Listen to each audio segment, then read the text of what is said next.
pessoal, esse daqui é mais um Como de Criança e Prazo em Casa, então se liga que já vai começar. Primeira coisa, vamos arredando os móveis para vocês conseguirem ter espaço para conseguir se mexer agora nas músicas, tá? Segunda coisa, vão pegando a Bíblia de vocês já, porque a história já vai começar.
E aí, pessoal, sejam bem-vindos a mais uma das nossas reuniões aqui.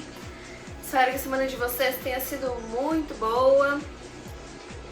Hoje então a gente vai ler João 18, dos versículos 10 até o 12, bem curtinho, só 3 versículos. Então podem abrir comigo lá em João 18, do 10 ao 12. Mandem ver, peguem suas Bíblias. Beleza? Encontraram aí? Vou começar lendo então, combinado? João 18, do 10 ao 12. Diz assim: Então Simão Pedro, que era um dos discípulos de Jesus, puxou uma espada e cortou a orelha direita de Malco, o servo do sumo sacerdote. Jesus, porém, disse a Pedro: Guarde sua espada de volta na bainha. Acaso não beberei o cálice que o Pai me deu? Assim, os soldados, seu comandante e os guardas do templo prenderam Jesus e o amarraram. Só isso, bem curtinho, né? Mas antes da gente conversar sobre esse texto, eu queria ler ele em uma outra versão. Ai, meu Jesus. Pode cortar essa parte fazendo favor, tá?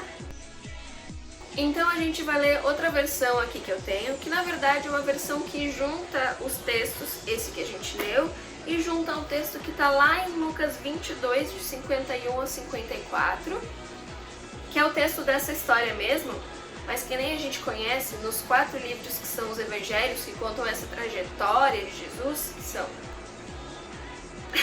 Mateus, Marcos, Lucas e João. Esses 4 livros foram escritos por autores diferentes e cada um deles dá ênfase, então presta mais atenção em um aspecto específico da história de Jesus. Então cada um desses livros tem detalhes diferentes e quando a gente junta todos eles, a gente tem uma visão maior de toda a história de Jesus. Então a gente vai ler essa versão que eu tenho aqui, que junta esse texto dessa história de João e do texto que está escrito lá em Lucas, beleza? Não precisam abrir, podem deixar aqui esse eu leio, só vocês prestarem atenção, combinado? Então diz assim, bem parecido algumas partes. Simão Pedro, o discípulo de Jesus, tirou a espada, atacou o empregado do grande sacerdote, o sumo sacerdote, e cortou a orelha direita dele. O nome do empregado era Malco. Mas Jesus disse a Pedro: Guarde a sua espada.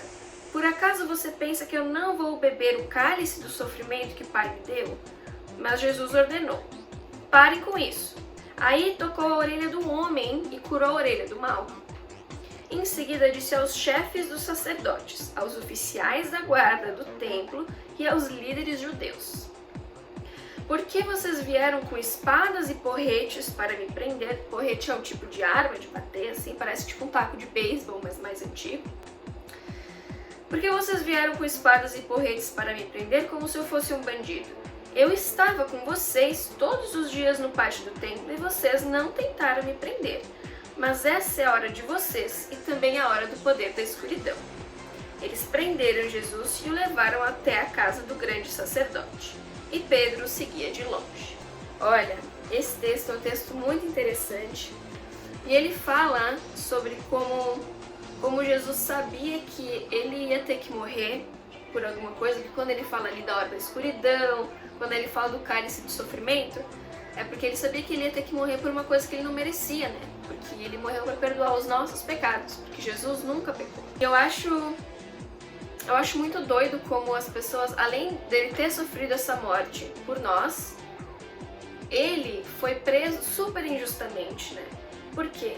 Tinha toda essa questão dos líderes judeus. Os judeus acreditavam, aqui nessa época, especificamente neste momento, que o Messias ainda estava por vir. Eles não acreditavam que Jesus era o Messias.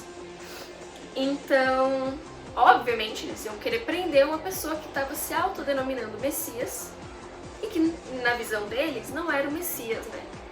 E certamente os judeus não eram o único grupo de pessoas que queria prender Jesus, né?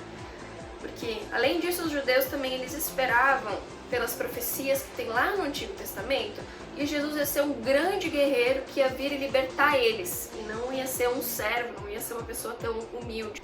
E quando ele fala que, você Pedro, você acha que eu não vou beber do cálice do sofrimento que o Pai me entregou? Lá no Antigo Testamento, essa imagem do cálice era muito utilizada como um símbolo de que os conteúdos, as coisas dentro do cálice, representavam a raiva e a ira de Deus com relação ao pecado dos seres humanos. Então Jesus ali, ele está reconhecendo que ele vai tomar um cálice de pecados, né? Vai tomar esse sofrimento direcionado a pecados, sendo que ele nunca nem pecou. Mas ele aceita isso porque ele sabe que essa é a vontade de Deus para a vida dele, que isso faz parte de todo o plano de Deus. E é muito doido que às vezes a gente acha que a gente tem o direito de escolher as coisas que a gente vai aceitar de Deus e as coisas que a gente não vai aceitar de Deus. Jesus aceitou um negócio de boa vontade e injustamente, né? Não que Deus seja injusto, de modo algum, mas Deus é gracioso e ele deixou que o Filho dele pagasse pelos nossos pecados. Jesus estava tranquilo com isso, estava ok. E às vezes a gente não quer aceitar nem as coisas que a gente merece, né? As coisas no sentido ruim, quando a gente, sei lá, não estuda para uma prova, daí vai muito mal na prova. E nem isso a gente quer aceitar, sendo que é culpa nossa que a gente não estudou, né? E Jesus estava lá, tranquilo, de cabeça baixa, aceitando aquilo que não era uma coisa que era, né, papel dele, era uma coisa que a gente tinha que estar sofrendo, e ele morreu para nos perdoar. E eu acho isso muito doido, gente, parece história de doido. Quem que ama tanto alguém desse jeito para morrer por todos os pecados dessa pessoa e de todas as outras pessoas que já nasceram, que vão nascer, que estão aqui vivendo, né? Essa vontade de Jesus e aceitar o que quer que seja que Deus tem para ele é uma coisa que a gente tem que imitar e fazer igual, mesmo que a gente não queira, mesmo que seja difícil, a gente tem que aceitar o que Deus tem para nós. Eu falo isso porque eu sou uma pessoa muito questionadora, eu sou uma pessoa que quer saber o porquê das coisas, que quer julgar o que eu mereço, o que eu não mereço. Eu gosto de ter o controle da minha vida, eu quero fazer as coisas do meu jeito. Mas não é para isso que Jesus me chamou, não é para isso que Deus me chamou. Eu sou chamada para fazer as coisas que Deus quer que eu faça, e não as coisas que eu quero fazer. Então, na nossa vida, na minha vida, na vida de vocês, a gente tem que estar lembrando de fazer o que Deus quer que a gente faça, mesmo que seja completamente diferente daquilo que eu quero fazer. Por exemplo, lá na Bíblia fala várias vezes que a gente tem que honrar pai e mãe. E daí a mãe manda a gente lavar a louça, ou manda a gente tomar banho, manda a gente fazer o tema, e eu não quero fazer o tema, a gente não quer saber, a gente não quer tomar banho, não quer obedecer. Mas a gente sabe que obedecer é a vontade de Deus, porque Ele fala lá na Bíblia, por mais que eu não queira, Ele fala na Bíblia que é para obedecer, porque obedecer é da vontade dEle. E tem coisas que não são tão pequenas quanto tomar banho, tem coisas que são bem mais difíceis, né? Por exemplo, já falei algumas vezes aqui quando a gente conversou, essa pandemia, essa doideira do coronavírus. Às vezes a gente pensa, mas por que logo esse ano, que ia ser um ano bacana, tanta coisa, 2020... Ai, que raiva, né, que deu coronavírus, que tem que ficar em casa. Por mais difícil que isso seja, é o que Deus tem pra gente hoje. E a gente tem que viver de acordo com o que Deus tem pra gente hoje, né? Cuidar, ficar de máscara, álcool em gel, ficar em casa o máximo possível. Por mais que a gente não queira e por mais que seja difícil, essas circunstâncias que Deus coloca pra gente, por mais que a gente ache de modo errado que a gente não merece, é o que a gente tem que aceitar, porque é a vontade dele acontecendo, né? Com isso em mente, a gente vai decorar um versículo que está lá no Antigo Testamento, que é Isaías 53:7. Podem abrir lá, Isaías 53:7. A gente vai decorar ele, quero ver pra semana que vem, todo mundo mandando vídeo, combinado? Já abriram aí Isaías 53:7? Vou ler então, beleza? Ele foi oprimido e humilhado, mas não disse uma só palavra. Facinho, bem de boas. Ele foi oprimido e humilhado, mas não disse uma só palavra. Do mesmo jeito que a gente tem que fazer, por mais difíceis que sejam as coisas, a gente tem que aceitar o que Deus tem pra nós, né? Isso não quer dizer que a gente não tem que lutar por algumas coisas, não tem que tentar melhorar a situação em que a gente tá, mas a gente tem que entender que tudo que acontece com a gente é porque Deus quer. Quando a gente coloca isso na nossa cabeça, as coisas já mudam bastante, né? Então, beleza, ele foi oprimido e humilhado, mas não disse uma só palavra. Vamos para as nossas perguntinhas. Hoje temos 3 perguntinhas. A primeira é: qual o nome do homem que teve sua orelha cortada por Simão Pedro, o discípulo de Jesus? Qual o nome do homem que teve sua orelha cortada por Simão Pedro? Segunda pergunta: o que Jesus disse para Pedro, né, depois que ele cortou a orelha do homem? O que Jesus disse para Pedro? Fácil também de boas, só 3 versículos.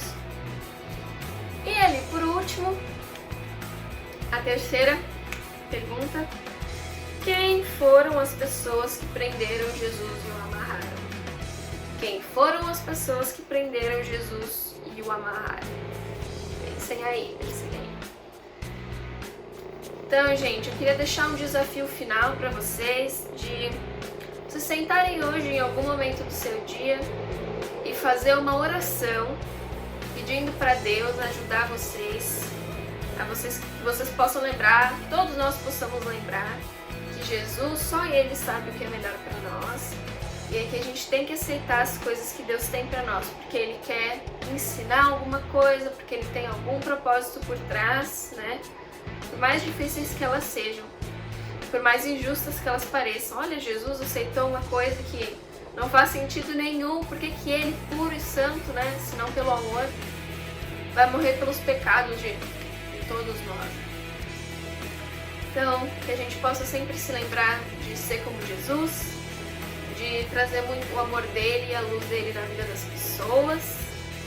E cuidem-se nesse período aí difícil, cuidem-se bastante e continuem falando de Jesus para todo mundo. E mandem o versículo, não esqueçam. Combinado, gente?